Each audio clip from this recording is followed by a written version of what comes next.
obožavala školu.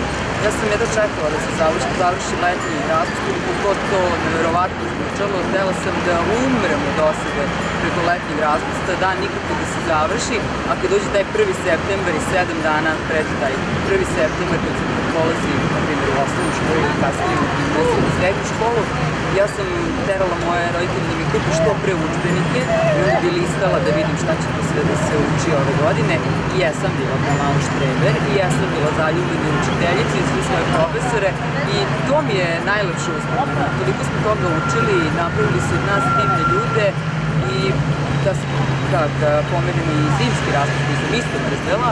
Dakle, ja sam samo volela da se uči, da se druži, da se smeje, da se zabavlja. Mislim da osnovna škola to pruža, a naravno osnovna škola može srednja, da vas gleda sad čak i na Marsovskom 23.